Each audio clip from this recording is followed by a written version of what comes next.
Hay un sueño que llevas cargando hace años. Tal vez es escribir un libro, tal vez es lanzar ese negocio, tal vez es aprender a pintar, mudarte a otra ciudad, volver a estudiar, grabar ese podcast, tener ese cuerpo que quieres, construir esa vida que te imaginas cuando cierras los ojos.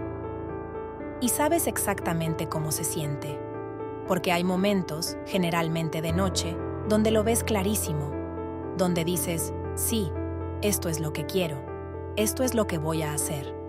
Te emocionas, haces una lista. Quizás buscas en Pinterest, quizás abres una carpeta nueva en tu computadora, quizás le cuentas a alguien y sientes esa chispa.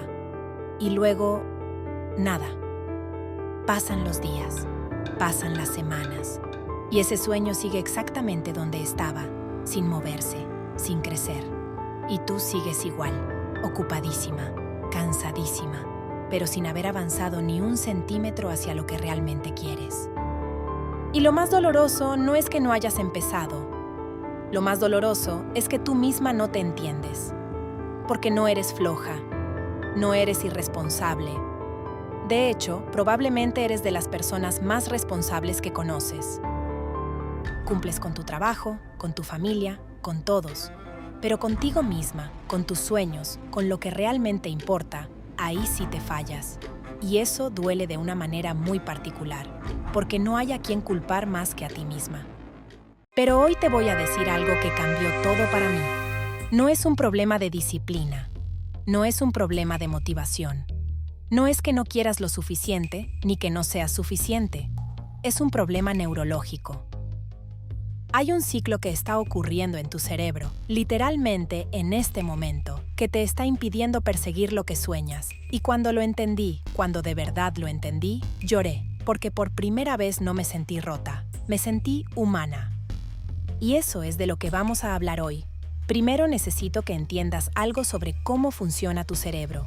Dentro de tu cabeza hay una estructura pequeña, en forma de almendra, que se llama amígdala. Y la amígdala tiene un solo trabajo: mantenerte viva. Es literalmente tu sistema de alarma. Detecta amenazas. Y cuando detecta algo que parece peligroso, manda una señal al resto del cerebro que dice: huye, escóndete, no lo hagas. El problema es que tu amígdala no distingue entre un tigre y un sueño. Para tu cerebro, empezar ese proyecto que llevas años posponiendo activa exactamente la misma respuesta que pararse frente a un depredador. Porque ambas situaciones implican incertidumbre, ambas implican riesgo. Y el riesgo, para tu cerebro antiguo, el cerebro que evolucionó hace miles de años en la sabana, el riesgo siempre es sinónimo de peligro. Entonces, cuando piensas en empezar, cuando de verdad te sientas a considerar hacerlo, tu cerebro genera una emoción negativa. Puede ser ansiedad, puede ser ese nudo en el estómago, puede ser ese pensamiento de ¿y si no soy buena? O ¿y si nadie le importa? O ¿y si fracaso en público? Y esa emoción es tan incómoda que tu cerebro hace lo único que sabe hacer: escapar. Y entonces abres Instagram. O de repente recuerdas que tienes que limpiar el baño. O empiezas a ver videos de productividad en YouTube. O te da hambre. O te entra un sueño terrible. Y esa emoción desaparece. Y sientes alivio. Y aquí está la trampa que nadie te cuenta. Ese alivio es una recompensa. Y en psicología, los comportamientos que se recompensan se repiten. Tu cerebro acaba de aprender que si evitas la tarea difícil, recibes algo bueno. Entonces, la próxima vez que te enfrentes a algo que te da miedo, tu cerebro va a ir directo a la evasión porque eso es lo que le funcionó. Y sin que te des cuenta, has construido lo que los neurocientíficos llaman un circuito de evasión. Un camino neurológico que se vuelve más grueso, más rápido, más automático cada vez que lo recorres. Es como una carretera. La primera vez que la recorres es un camino de tierra. Pero si la recorres todos los días, eventualmente se convierte en una autopista de 6 carriles. Y tomar esa salida deja de sentirse como una decisión. Empieza a sentirse como lo natural. Esto lo estudió durante décadas un investigador canadiense llamado Tim Pychyl, que es básicamente el mayor experto en procrastinación del mundo. Y lo que encontró fue esto: la procrastinación no es un problema de gestión del tiempo. Es un problema de regulación emocional. No evitas la tarea, evitas cómo crees que la tarea te va a hacer sentir. Y eso lo cambia todo, porque si el problema fuera de tiempo, la solución sería organizarte mejor, hacer una agenda, despertarte más temprano, pero seguramente ya intentaste eso. Y funcionó por 3 días y luego volviste exactamente al mismo punto, porque el problema nunca fue el tiempo. El problema es la emoción que viene antes de empezar. Hice un estudio donde les daba localizadores a estudiantes universitarios. Esto era antes de que existieran los smartphones y los contactaba 8 veces al día durante 5 días antes de una entrega importante. Y cada vez que el localizador sonaba, el estudiante tenía que reportar qué estaba haciendo y cómo se sentía respecto a su tarea. Los resultados fueron brutales. Los estudiantes que procrastinaban al principio de la semana se justificaban constantemente. Decían cosas como, trabajo mejor bajo presión, mañana voy a estar más inspirada, hoy no es el momento adecuado. Se inventaban razones sofisticadas para no empezar. Y el cerebro es extraordinariamente creativo para esto. Puede construir argumentos muy convincentes para hacer exactamente lo que quiere hacer, que es evitar. Pero cuando llegaba la fecha límite y los forzaba a empezar, no uno solo, ni uno, dijo que se alegraba de haber esperado. Todos decían que ojalá hubieran empezado antes. Y casi todos decían lo mismo, que la tarea no había sido tan terrible como imaginaban. Esto me recuerda a algo que escribió Steven Pressfield en un libro que me marcó profundamente, La guerra del arte. Él describe lo que llama la resistencia como una fuerza invisible que se opone a cualquier acto creativo, a cualquier sueño, a cualquier cosa que implique crecimiento. Y dice algo que me persigue. La resistencia siempre es más fuerte justo antes de la línea de llegada. Y también dice que la intensidad de la resistencia que sientes hacia algo es directamente proporcional a qué tanto ese algo importa para tu alma. Dicho de otra manera, cuanto más te asusta, más necesitas hacerlo. Pero volvamos al cerebro, porque quiero que entiendas exactamente qué está pasando adentro cuando procrastinas. Tienes 2 sistemas en guerra. La amígdala, que grita, huye, esto es peligroso. Y una región del cerebro llamada la corteza cingulada dorsal anterior, que es la parte que te permite actuar a pesar del miedo. Esta región toma la señal de alarma de la amígdala y cuando está bien entrenada, la apaga y te empuja a hacer lo que tienes que hacer. El problema es que cuando llevas meses o años evadiendo, ese segundo sistema se debilita, como un músculo que no usas, se atrofia y la amígdala se vuelve más y más poderosa. Hasta que llega un punto en que simplemente abrir el documento te genera una respuesta de estrés real, fisiológica, con cortisol y todo. No estás siendo dramática. Tu cuerpo literalmente está reaccionando al pensamiento de empezar como si fuera una amenaza. Y aquí es donde quiero que te detengas un momento. Piensa en ese sueño que tienes, el que llevas cargando, y pregúntate honestamente, ¿cuándo piensas en realmente empezar a perseguirlo? ¿Qué sientes?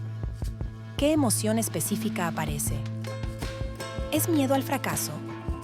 ¿Es miedo a decepcionar a alguien? ¿Es esa sensación horrible de no saber por dónde empezar? ¿Es el terror de que lo intentes y descubras que no eres tan buena como creías? Porque esa emoción, sea cual sea, es la clave. Esa emoción es exactamente lo que tu cerebro está tratando de evitar. Y mientras no la nombres, seguirás creyendo que el problema es que no tienes tiempo, o que no tienes los recursos, o que el momento no es el correcto. Cuando en realidad el problema tiene nombre y apellido y vive en tu sistema límbico.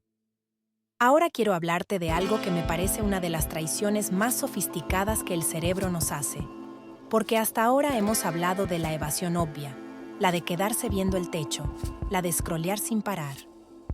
Pero existe otra forma de evasión que es mucho más peligrosa precisamente porque se disfraza de lo contrario. Se llama procrastinación productiva y es cuando estás ocupadísima pero no con lo que realmente importa. Estás investigando, estás planificando, estás organizando tus notas con código de colores, estás tomando otro curso online, estás leyendo 10 libros sobre cómo lanzar un negocio en lugar de lanzar el negocio, estás rehaciendo tu currículum por 5ª vez en lugar de enviar las solicitudes de trabajo, estás viendo videos sobre cómo escribir un libro en lugar de escribir el maldito libro. Y lo más cruel es que se siente productivo, porque técnicamente estás haciendo algo relacionado con tu sueño, pero el sueño sigue exactamente donde estaba. Fichil llama a esto reparación de estado emocional a corto plazo. Cuando la tarea real, la que importa, la que da miedo, activa ansiedad, tu cerebro la sustituye por una tarea más segura que todavía te da una sensación de logro cuando la terminas, pero sin el riesgo de fracaso, sin el riesgo de juicio, sin la exposición que implica la cosa real. Porque prepararse no te expone, planificar no te expone, investigar no te expone, pero crear, publicar, lanzar, intentar, eso sí. Y tu cerebro prefiere 1000 veces la ilusión de progreso al riesgo del progreso real. Pienso mucho en la película Soul, de Pixar, que a mí me parece una de las más profundas que existen. Hay una escena donde Joe, el protagonista, pasa toda su vida preparándose para ser músico de jazz, esperando el momento perfecto, la oportunidad correcta. Y mientras espera, la vida pasa. El mensaje de esa película no es que los sueños se cumplen si los persigues con suficiente fuerza. Es algo más sutil y más aterrador, que puedes gastarte la vida entera en la sala de espera de tu propio sueño. Y yo no quiero eso para ti. Ahora llegamos a la parte que más me gusta. Porque después de todo esto, de entender el ciclo de evasión, de entender cómo funciona la amígdala, de entender la procrastinación productiva, la solución que encontró Fichil después de 20 años de investigación es casi ridícula en su simplicidad. Solo tienes que empezar. No terminar, no hacerlo perfecto, no tener todo listo. Solo empezar. 5 minutos, 10 minutos, sin pensar en el resultado, solo poner un pie delante del otro. Y sé lo que estás pensando. Eso es lo que no puedo hacer. Ese es exactamente el problema. Pero espera, porque hay una razón neurológica por la que esto funciona y no es lo que crees. Cuando finalmente empiezas, aunque sea por un minuto, aunque sea de manera terrible, aunque el resultado sea horrible, interrumpes el ciclo de evasión. Y cuando interrumpes ese ciclo, algo llamado la ley de Zeigarnik entra en acción. Bluma Zeigarnik fue una psicóloga soviética que descubrió en los años 20 que el cerebro humano tiene una tendencia obsesiva hacia las tareas incompletas, que una vez que empiezas algo, tu cerebro no puede dejarlo ir. Se queda pensando en ello, lo procesa, lo trabaja, incluso cuando no estás consciente de hacerlo. Dicho de otra manera, el mayor obstáculo no está en el medio del camino, está al principio. Y los pasos para llegar a ese principio son 2. El primero es atrapar la emoción y nombrarla. Esto suena deceptivamente simple, pero hay neurociencia sólida detrás. Existe un concepto llamado affect labeling, etiquetado afectivo, que fue estudiado extensamente por el investigador Matthew Lieberman en UCLA. Y lo que encontró es que cuando nombras la emoción que estás sintiendo, cuando dices específicamente esto es ansiedad o esto es miedo a no ser suficiente, la actividad en la amígdala disminuye visiblemente en los escáneres cerebrales. Literalmente. Nombrar la emoción la hace menos poderosa, porque en el momento en que la nombras, cambias del modo emocional al modo racional. Y desde el modo racional puedes tomar decisiones. El segundo paso es hacer la tarea ridículamente pequeña. No, voy a escribir mi libro esta semana. Si no, voy a abrir el documento y escribir una oración. No, voy a lanzar mi negocio este mes. Si no, voy a escribir en un papel la idea principal en los próximos 10 minutos. No, voy a transformar mi cuerpo. Si no, voy a ponerme los tenis y salir a la puerta. Esto funciona porque tu amígdala evalúa las amenazas en función de su tamaño percibido. Una tarea enorme e indefinida activa una respuesta de estrés enorme. Una tarea pequeña, concreta, con un tiempo límite ridículo, no le parece amenazante. Y una vez que empezaste, recuerda la ley de Zeigarnik. Tu cerebro va a querer continuar. Pero también quiero hablarte de la perfección. Porque sé que muchas de las que me están viendo no se identifican con la pereza, se identifican con el perfeccionismo, con querer hacerlo bien. Y yo fui, y a veces todavía soy, exactamente así. La investigación sobre perfeccionismo tiene un hallazgo que me parece fascinante y devastador al mismo tiempo. Los profesores universitarios que obtienen los puntajes más altos en escalas de perfeccionismo publican significativamente menos artículos académicos que sus colegas menos perfeccionistas, incluso controlando por horas de trabajo y dedicación. El perfeccionismo no produce mejor trabajo, produce menos trabajo, porque el perfeccionismo, en su raíz, no es un estándar de calidad, es miedo disfrazado de estándar de calidad. Brené Brown, que ha dedicado décadas a investigar la vergüenza y la vulnerabilidad, lo dice de esta manera: el perfeccionismo no es lo mismo que esforzarse por la excelencia. El perfeccionismo es creer que si hago todo perfectamente, puedo evitar el dolor del juicio, la vergüenza y la culpa. Es un escudo, y como todos los escudos, también te protege de las cosas buenas, de la conexión, de la creatividad, de la vida que realmente quieres. El perfeccionismo te hace nunca empezar para nunca quedarte corta. Pero quedarte corta de verdad, hacer algo mediocre, lanzar algo imperfecto, es infinitamente mejor que la perfección de lo que nunca existió. Pienso en Elizabeth Gilbert, en su libro Comer, Rezar, Amar, no el libro en sí, sino en la historia de cómo lo escribió. Ella habla de un concepto que tomó de la cultura griega antigua, la idea del genio como una fuerza externa, una entidad que visita al artista y que puede irse si el artista no aparece a trabajar. Y ella dice que su trabajo no es ser brillante, su trabajo es aparecer, todos los días, y el resto está fuera de su control. Aparecer. Eso es todo.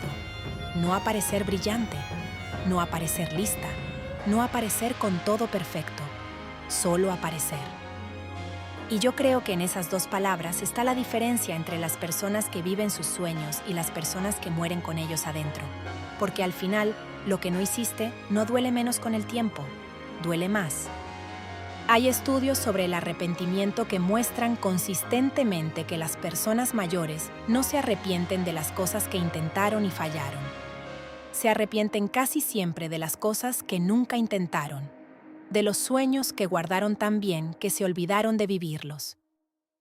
Daniel Kahneman, el psicólogo que ganó el Premio Nobel de Economía por su investigación sobre cómo tomamos decisiones, habla de dos tipos de yo, el yo que experimenta y el yo que recuerda, y dice que vivimos para el yo que recuerda, para la historia que nos contamos sobre nuestra vida. Y yo me pregunto, ¿qué historia quieres contarte en 20 años? ¿La de la mujer que soñó con hacer algo grande y encontró razones brillantes para no hacerlo? ¿O la historia de la mujer que empezó torpemente, imperfectamente, con miedo, pero que empezó?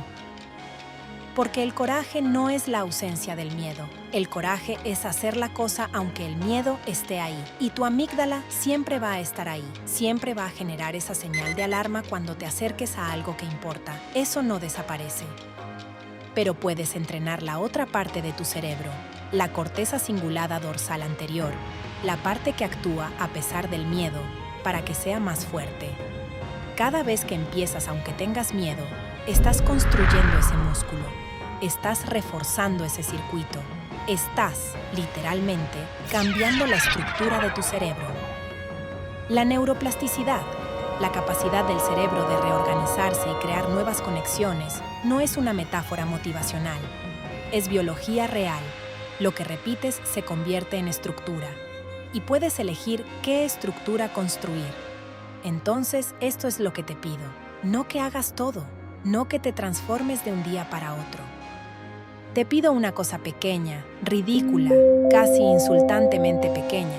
Esta semana, identifica ese sueño que has estado cargando y dedícale 10 minutos, solo 10, sin juzgarte, sin pensar en si el resultado es bueno, sin pensar en si alguien más lo va a ver.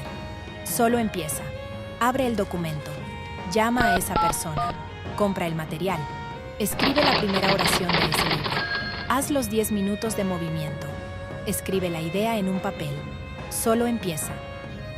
Y cuando notes que antes de empezar sientes esa ola de ansiedad o de dread o de ¿para qué si no voy a terminar? No te distraigas. Quédate ahí. Nómbrala.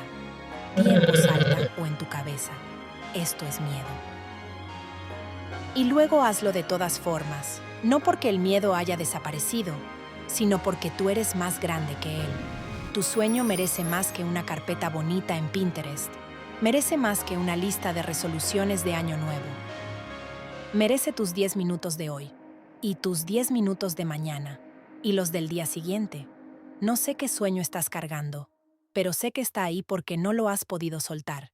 Y eso que no puedes soltar aunque quisieras, eso es importante. Eso merece existir en el mundo. Así que empieza. Si este video te tocó en algún lugar real, si reconociste algo de ti en lo que te conté hoy, suscríbete porque esta comunidad existe exactamente para eso, para hablar de las cosas que importan de verdad, con profundidad, con honestidad, sin filtros. Y quiero que me cuentes en los comentarios cuál es ese sueño que llevas cargando y qué es lo que has estado evitando, porque nombrarlo ya es empezar.